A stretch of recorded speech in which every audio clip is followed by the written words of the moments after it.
welcome back to the Discover Fort Smith podcast. And today we are here with Ben Johnson, who is the CEO and president of the United States Marshals Museum.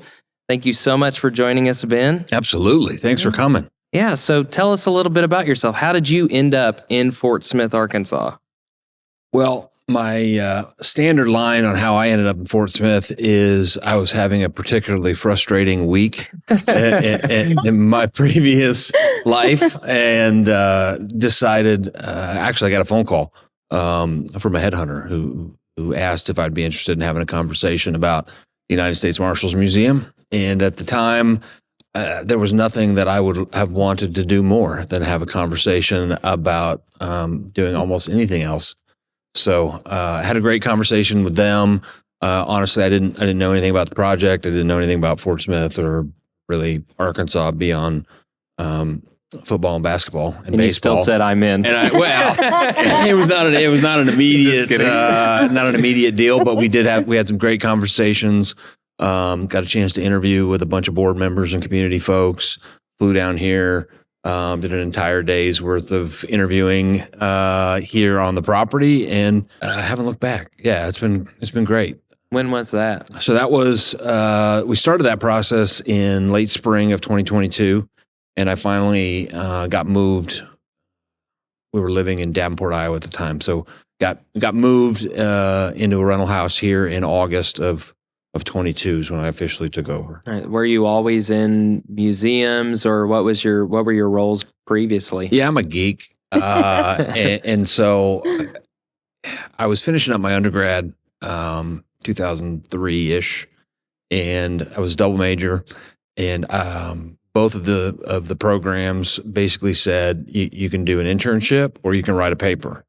And so I wrote a paper for one, and I did an internship for the other. And being a history geek, history major, I started at a museum, Air and Space Museum in Nebraska, where I'm from, and basically just fell in love with the idea that I didn't get paid anything, but I could go sit in an old airplane anytime I wanted, and different airplane. I mean, we had a big, giant collection, so I got to do the exhibits and work with the collection, and could sit in old airplanes anytime I wanted, which was like, yeah, I'm sold. So this is an industry where you kind of hang around long enough, eventually they'll start paying you to be there and do stuff. And so I just kind of never left. Started grad school and just kind of hung out at the museum and ended up getting paid and doing different things. So yeah, I've just been stuck with it ever since. I took a couple of years off. Trying to finish grad school, which was took way longer than it probably needed to. But yeah, when I finished, got my master's in history, I said I got to go back and go back to museums. So I've been doing that again since 2014, 15, I think 2014. So I've been 10 years back, so almost 20 total. Wow. So you said when you talked to this headhunter, Yeah. you knew nothing of Fort Smith. Yes. Barely anything of Arkansas. Yes. Did you know about the Marshals? Like, was there a connection to the Marshals? Not really. What sold you on this? Yeah. To be honest, I remember seeing the position description or the job post out at some point. I saw pictures of the building, and I kind of thought that they may be interested in somebody different than me. I don't know why I thought that. I think like most people, about the Marshal Service through TV and movies. Mm-hmm. The Fugitive is what I think of. Yeah, especially if you were around in the 90s to watch movies, that was that was a really big one. Tommy Lee Jones, I mean, that was the deal. Yeah, True Grit. So that was really the sum total of my knowledge and experience. So from when I got the call to when my first actual interview was, I bought the book. I bought a couple of the Marshals Service history books and just kind of went down the rabbit hole for a week to 10 days and tried to learn as much as I could in an extremely short amount of time. And it worked. Fooled them. It was great. Now here we are. Now here I am. So what drew you to staying here, or to applying, I guess, ultimately? Well, it's an amazing story. I mean, if you're a history geek, and particularly American history, and you really value being able to be a part of helping people learn about our shared history and the struggles and the triumphs and all of that goes with it. The Marshal Service is really one of those that, along with the United States military and a handful of others, that really tells that whole story. And to be in a place, I've lived in small communities, I've lived in large cities.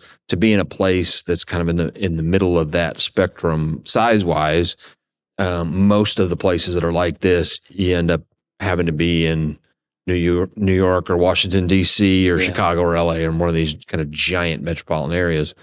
The ability to do that in a community where you can actually afford to live was pretty remarkable. So, when I came down, one, physically, it's a lot more beautiful than I had kind of expected.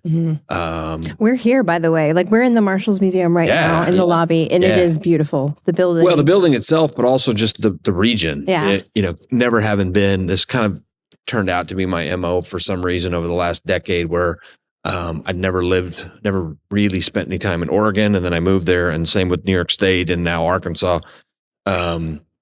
The best way to learn if you're going to like a place is, I guess, just move there.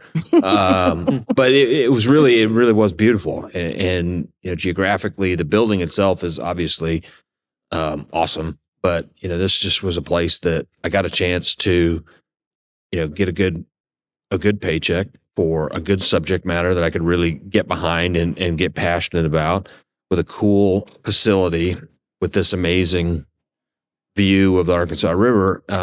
It's just that it's been an amazing fit, and I've really enjoyed having the opportunity to be here and to show the folks outside of Arkansas, especially when I go to DC and go to some other places and meet folks. You show them the building and the quality of the exhibit experience, and then they say, where are you? Yeah.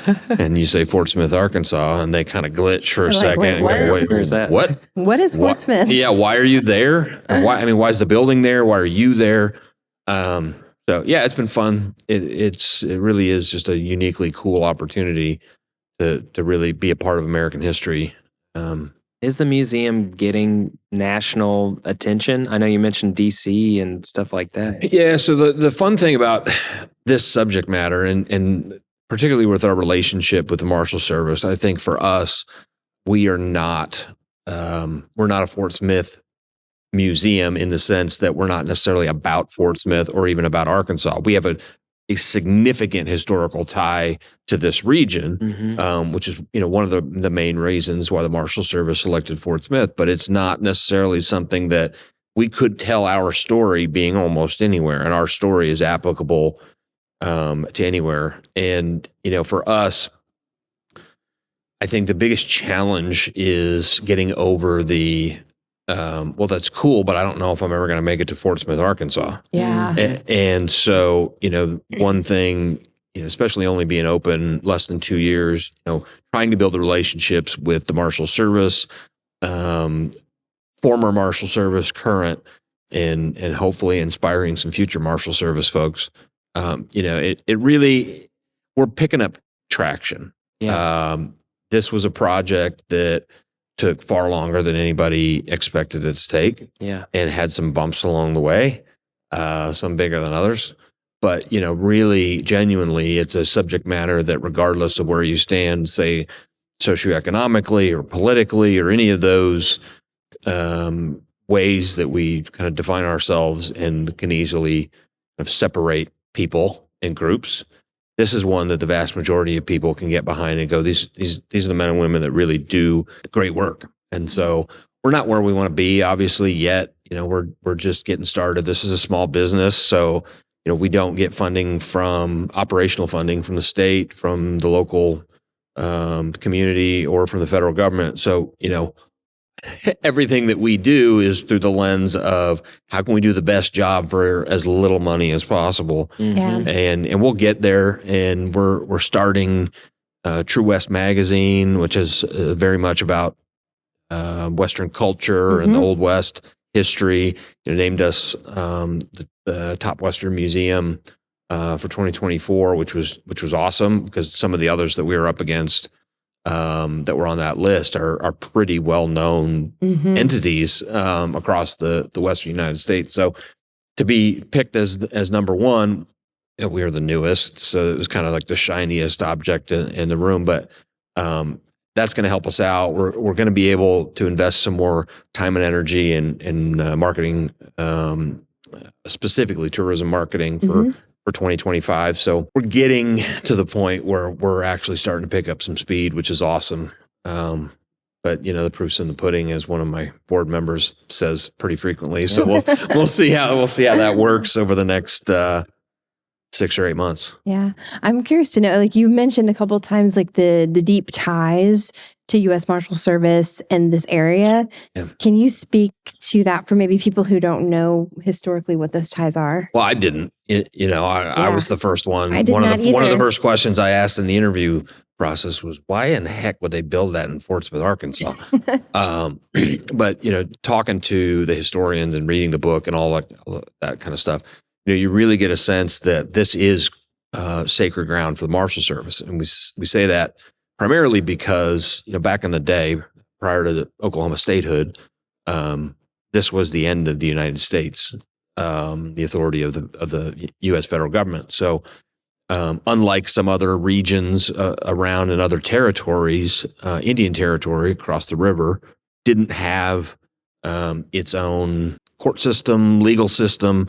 And so any of the crimes or any of the folks that were arrested, say in Indian Territory, were brought back to Fort Smith to face trial. And of the almost 400 men and women who have died serving in the line of duty, whether it's marshals, deputy marshals, special deputies, posse members, 100. Oh man, I'm gonna butcher the number. The vast majority, 120 something, died serving out of the Western District of Arkansas, and most of those were 19th century.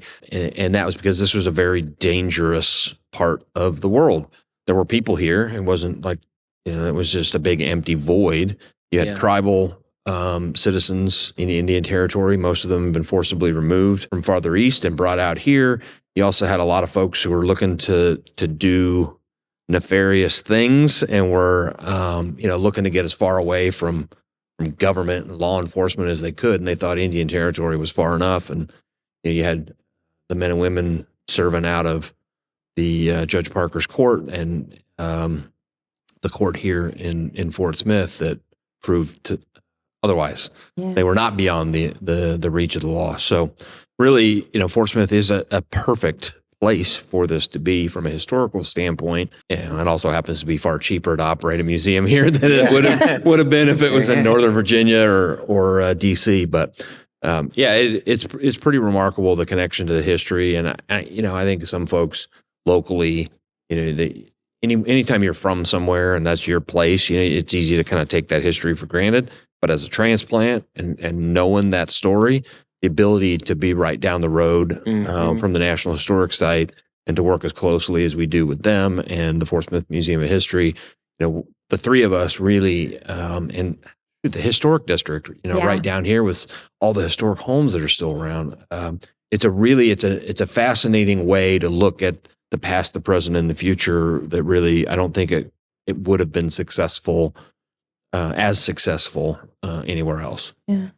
So why should someone come and visit the U.S. Marshals Museum? I've been to museums all over, and we have a ton of folks. Our visitation since we opened has had folks from every state, every U.S. territory, a dozen foreign countries, if not more by now, and almost everybody who walks in and experiences what we did over. It took 16 years to get here, but by the finished product, it holds up against any museum anywhere in the world, and I firmly believe that. I don't, I couldn't lie to people. If this was not top notch, I'd find some other way to say that, but it really does. It holds up against anybody, and so to be able to come here and really to get such a multifaceted, different angles of the same story or parts of that narrative, to be able to, you look at downtown Fort Smith, a lot of the the buildings, the structures, the history. I mean, you look at some old photographs of the area. It's got some new construction, but a lot of the old buildings are still here. And to be able to pair that with Museum of History, the National Historic Site, and then tell our story, it's odd and it's cool to be able to stand on the place that the museum that you're visiting is telling the story about. That's kind of a roundabout way of saying it, but to be able to physically be standing there and looking across the river, knowing that this was the view or a version of this view that these men and women, mostly men back in the 19th century, not all, saw. I mean, this is a pretty remarkable place.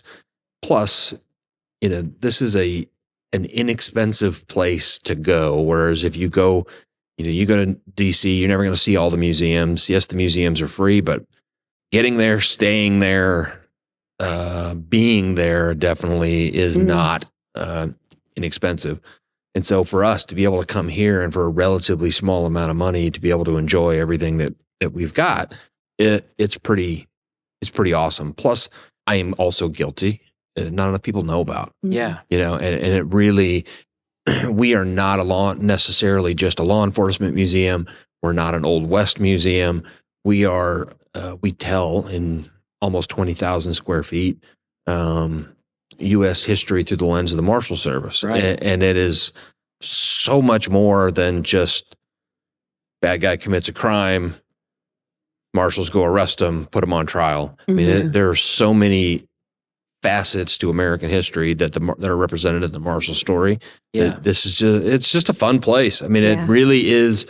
The exhibit experience turned out way better than even I thought it would. And I was in the room when we were, planning the construction. The design and the writing and the images and all technology. that. And the technology, all that, a lot of that predated my arrival because they've been working on it for so long. But just the finished product is so much better than even we thought it would be looking at the drawings and how it was supposed to be. So, and you guys talk about the past Marshals, which is, the past being really the birth of our nation, and the Marshals are at the same time. And then you go to the present Marshals, and then you go to future Marshals and the training that's involved, and it's all interactive. It's not just going through and looking. The team did an awesome job. Going all the way back, we had our struggles over the years, but going back to the beginning, a lot of great stuff was done. A lot of great work was done to get us to where we are today. And so the story, you're right, the story is from 1789 until today and into the future. The Marshal Service has been involved in every major and many of the minor elements of American history for the last 235 years.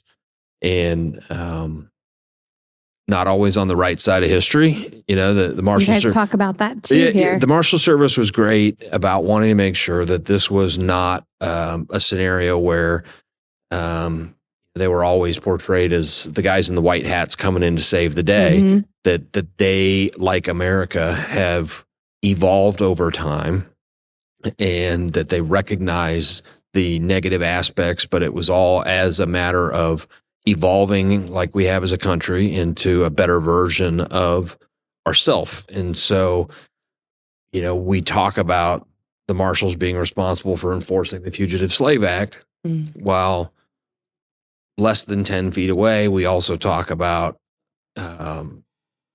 former slave and abolitionist and orator Frederick Douglass being appointed as the first Black U.S. Marshal in, I believe it was 1877.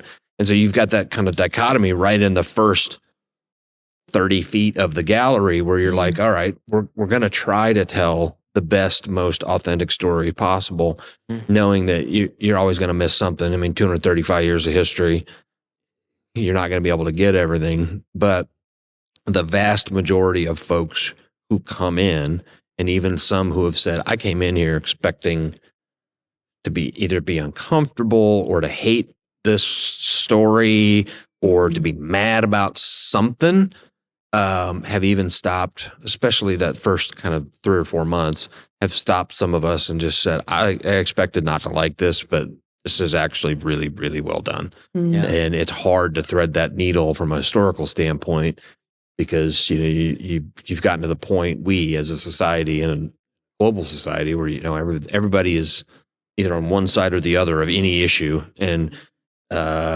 if you're not on my side, you're my enemy, and I need to hate you and everything you stand for.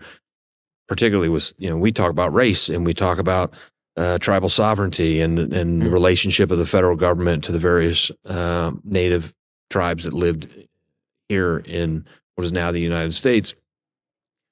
Those are really difficult subjects to tackle without irritating somebody or infuriating somebody. So I think the team did a great job. I can't take any credit for it, other than raising the money and getting open.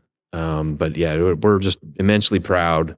Not that we won't make changes as things go and as we find out new stuff, but it's just a really great, well done, and they made a good effort to have it not be a boring.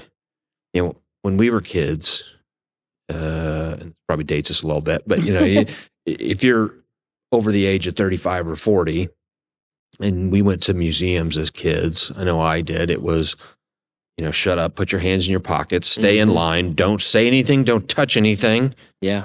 And in modern museum, you can't really be like that if you want to get a modestly young audience. So they really, this is an immersive, interactive experience. It's not black and white pictures on the wall and old stuff in cases. I mean, that's just it doesn't cut it anymore. So. But you guys also offer some really great educational programming too. Speaking of like younger audiences and stuff, and you have some really great special exhibits too. I know you had the We Are Cherokee, and like recently there was like a Cherokee basket weaving workshop. Yep. You do the Cherokee language workshops here. I mean, and then you do events like New Year's Eve. That was a family-friendly New Year's. Yeah, my kids did a mock trial where the Yeti, the abominable snow monster, was on trial. Yeah, My kids came for that. Snow camp, or the winter camp. Yeah. Well, over time, and I wouldn't have done it any differently, had this not happened. But over time, 15 years of development, even the true believers behind the project got a little. Had some questions creep in. Is this thing ever going to happen? What are we going to be?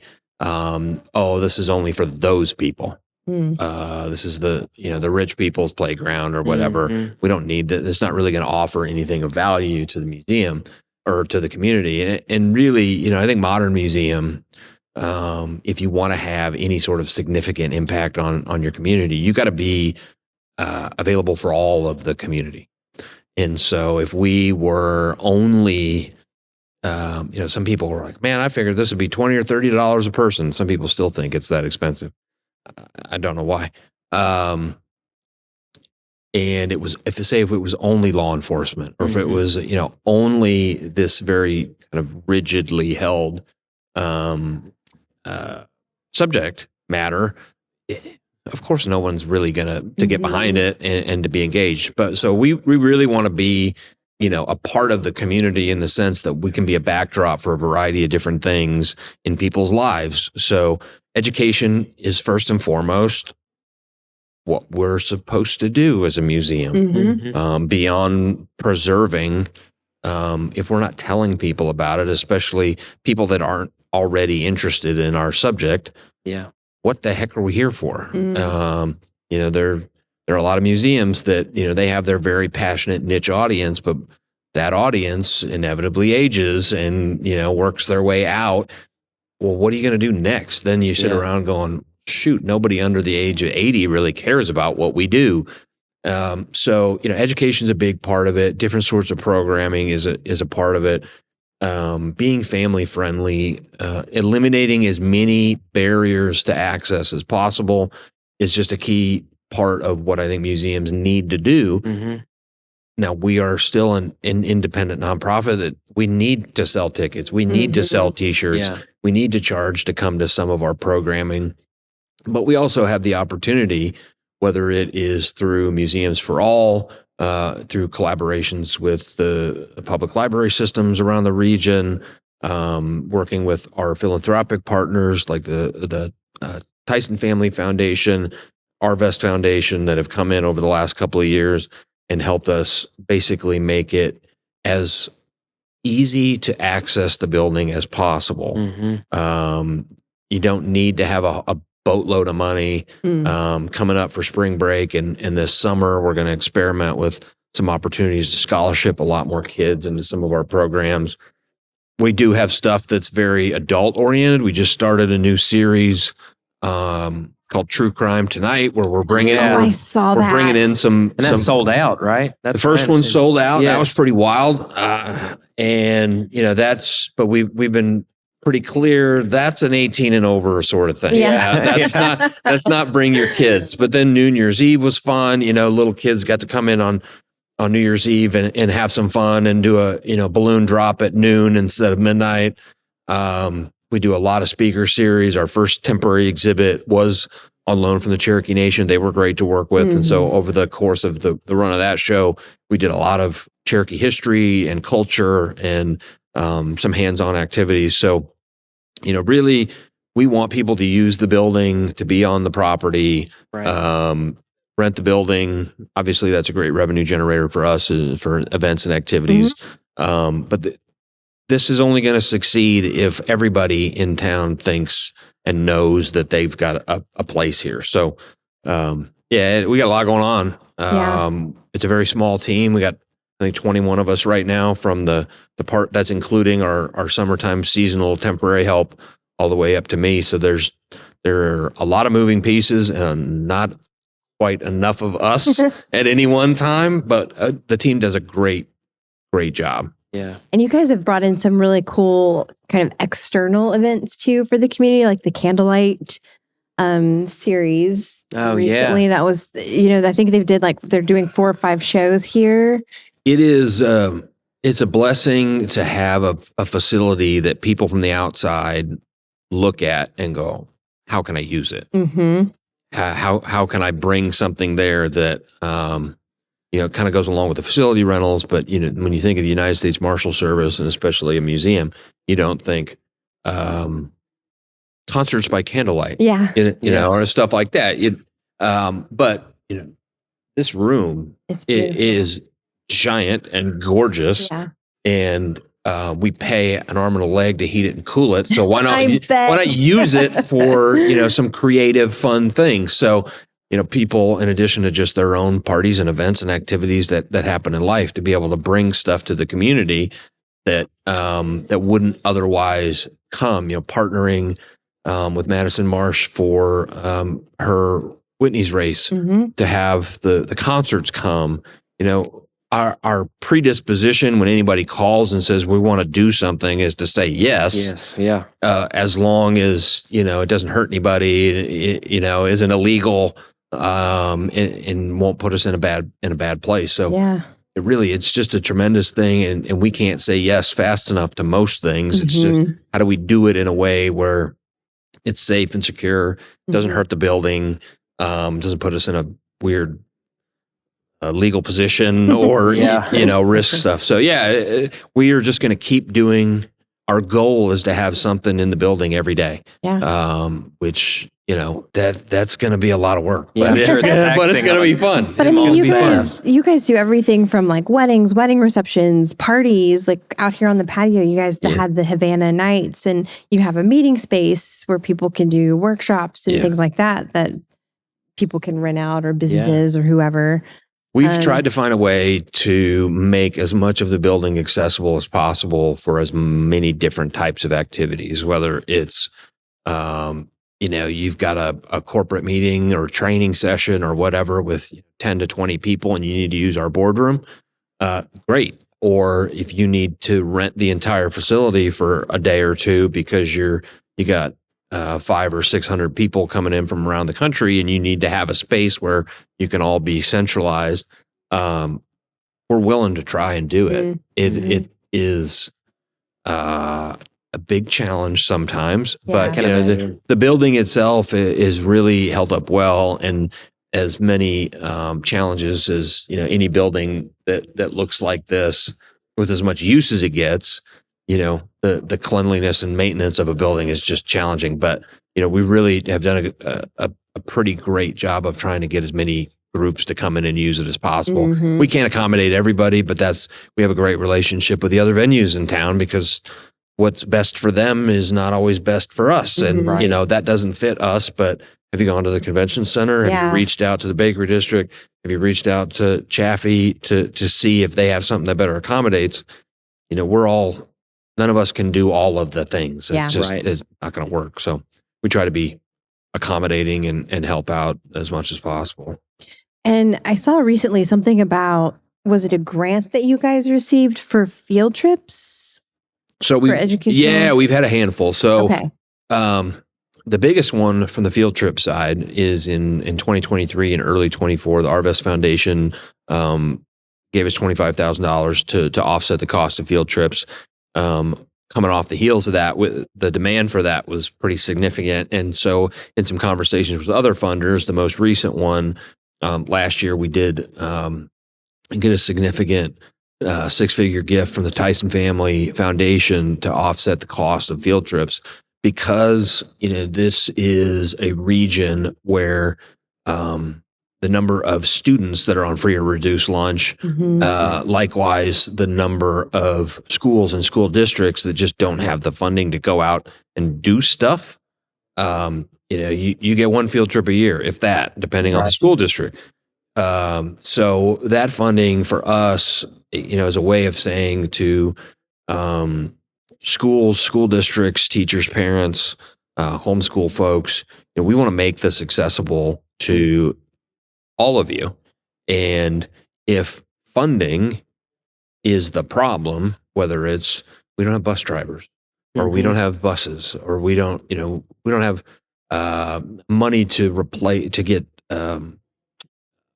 teachers that stay behind, substitutes, well, we can pay for all of that, or at least That's chunks of it. That's So really transportation has been the biggest challenge. This is from Oklahoma to Tennessee, from Missouri down to Louisiana. There's a lot of ground around here that folks want to come, but they wouldn't be able to afford it. So we're able to offer, in most instances, the ability to reimburse the school districts for transportation. It's not just how much does it cost to get the kids in the door. That's a part of it, but it's also we can help get you here, offset the cost of transportation and travel and all that stuff, which has really helped. It's an easy sell when you can go to any reservation they have and be like, yeah, but we can reimburse you for that, or we can just pay for it outright. Especially with so many budget cuts happening. Oh, it's wild. In education. Yeah. That's huge. It allows kids an experience they may not ever have otherwise. No, and we can do add-ons, we can do, a variety of different things, but that's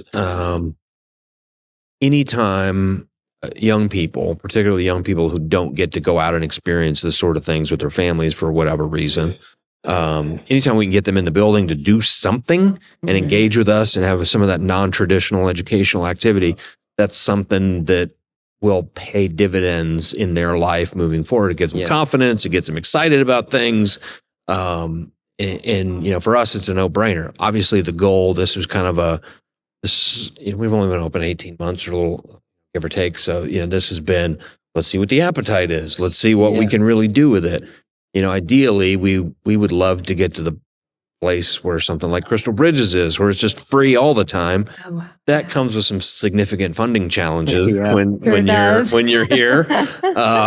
So we're not there yet, but we want to be able to do as much of that as we can, knowing that if we can be good stewards of that money and use it the most efficiently, it's an easier sell to current and future funders to be able to say, look at the impact. I mean, look, this is fun. These kids are having a blast. They're in here making noise, playing, learning almost by accident. Yeah. It's just it's a fun opportunity. And anytime that I get frustrated or the staff gets frustrated with just running a business, the kids come running through and they're having fun and they're doing crime scene investigation or, we got ponies coming out back or, basket weaving or language workshops or whatever. It's pretty easy to walk in there and go, okay, this this is why we put up with all of the other junk that was part of being an adult.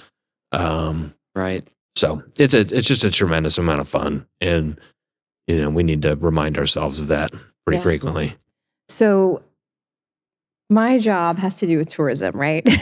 And I'm curious to know how museums impact not only the community, because I mean, you guys are providing jobs for people in the community, but you're also a huge attraction for our city that draws in, as you mentioned earlier, tourists from all over, not just the US, but internationally as well, I'm sure. So can you talk about the impact? And yeah, I think it's always challenging because you're never as far as you want to be.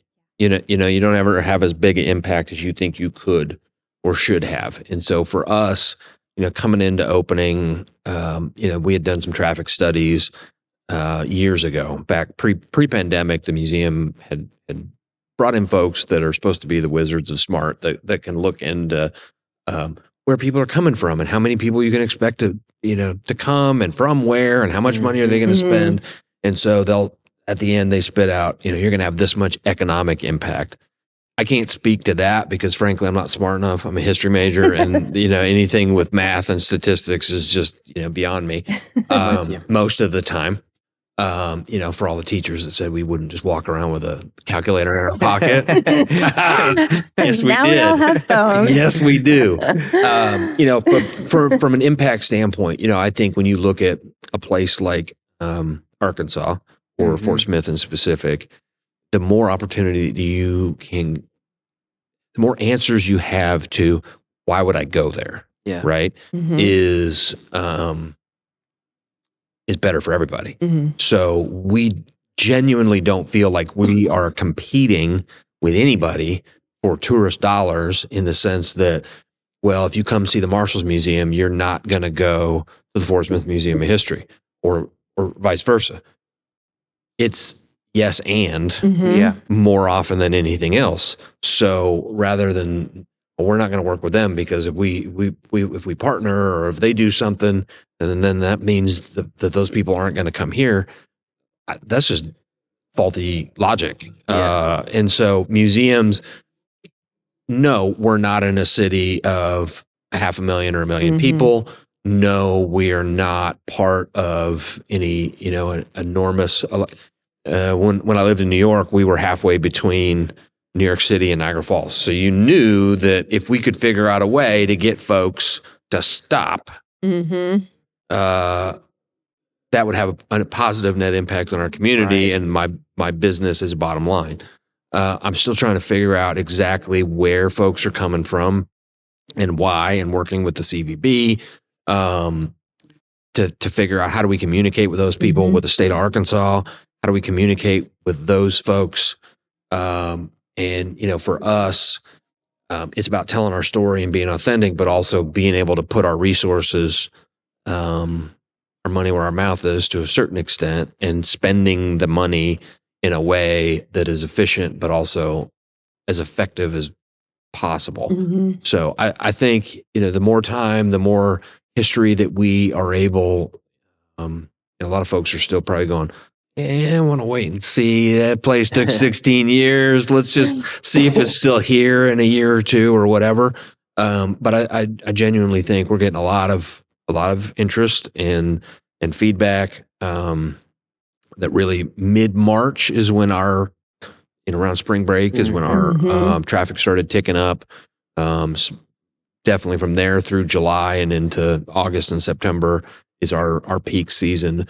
So I think for a little while we'll still end up being the shoulder attraction in terms of, is somebody going to get on a plane and fly to Arkansas, specifically to Fort Smith, just to come to see the Marshals Museum? Very small number of people. But people come to the River Valley, they come to Arkansas and Oklahoma, and even parts of Texas, and we got an extra day. What are we going to do? Holy crap, this is right over there. It's only, $15. Let's go check it out. Worst case scenario, we come to town and eat some barbecue or whatever and hang out and see a cool museum. It'll be interesting to see in 2025, we're partnering with CJRW out of Little Rock to have a bigger presence. We were really focused initially on let's just open. Yeah. And let's operate and see what this looks like and how much we need. Now it's, all right, we've done this for a little bit. We figured out what it looks like to operate the building. Let's start telling the world a little bit more. So it'll be interesting to see how much of that significant amount of money that we're spending in 2025 will have an impact both for us and hopefully for everybody else. Yeah. And one thing we at the CVB are trying to do is really communicate the experience that people can have overall in Fort Smith and incorporating like an itinerary mindset of you can come for 2 days or a 3-day weekend and stay overnight a couple nights and experience the National Historic Site, the U.S. Marshals Museum, the Museum of History, and have, access to a global kind of culinary scene here that most people don't know about when they think of Fort Smith, and just really curate an experience for you, your friends, your family that will be memorable right here in Fort Smith, because I didn't know what Fort Smith was before I moved here. And it's a process, I mean, I think looking back at the history of Fort Smith, obviously I'm not a native, but learned enough about how the community has evolved over the last 150 years, and knowing that all communities go through an evolutionary life cycle where you started here and then you were more here, and then that went away for whatever reason. How do we adjust? And the biggest thing that between the Marshals Museum, everything going on at the base, with the Air Force investment in Fort Smith, and we're really as much as there is still kind of a cultural separation between north of the tunnel and south of the tunnel. Honestly, as somebody who I didn't grow up here, it's all this, it's only 45 minutes different. I mean, it's not like you're going to another planet. So, I think for us as a business entity and as a tourism attraction and whatever, and us as a community, hopping in a car and going up north to go check out something is as easy as the reverse of that. Oh, for sure. And so to not get too caught up in, well, that's Northwest Arkansas, or this is the River the segregation Valley, of it all. Like, there's a lot of people that I bring here for whatever reason, whether they're a presenter or Marshal Service that just wants to come check it out. They get in here and kind of go, this is really cool, with the possible exception of August. August is pretty brutal in Arkansas. I gotta say, August it's pretty hot. It's like living on the sun. But aside from August, almost everybody that I bring here goes, this is not what I thought this would look like. This is not, the amount of food. You mentioned there's different types of food from all over the world, the cultural stuff. I mean, you mentioned some of the historical stuff. The Regional Art Museum is great. And the public art, most of that has predated my arrival, but public art is cool, and the music scene, and there's a lot of that's going on that I don't think I think is easier to take for granted if you've been here forever and you're just kind of like, it's Fort Smith. There's never going to be the coolest place. I got to go to Dallas, or I got to go to whatever. So it's all positive. When people come in here and say, when I moved here 15 years ago, this riverfront, nobody wanted to be down here. It was scary. There were homeless people everywhere. There was no real good reason to come down here if you were a family. Well, now to sit in our coffee shop and to look out and see, moms and dads on the trail, kids running around, different business development, it really is. It's just pretty remarkable from a historic standpoint to see the transformation. And when you're 6 inches from something, it's hard sometimes to really recognize it. But this really is a fun, engaging place to be. Yeah. Except for August. August is a little brutal. I don't know though. I would take August in Arkansas over August in Texas. Definitely, for sure. Well, and I would take January and February in Arkansas over many other places that I've lived, whether it's Nebraska or New York or wherever. I like it being 70 degrees and it's, me too.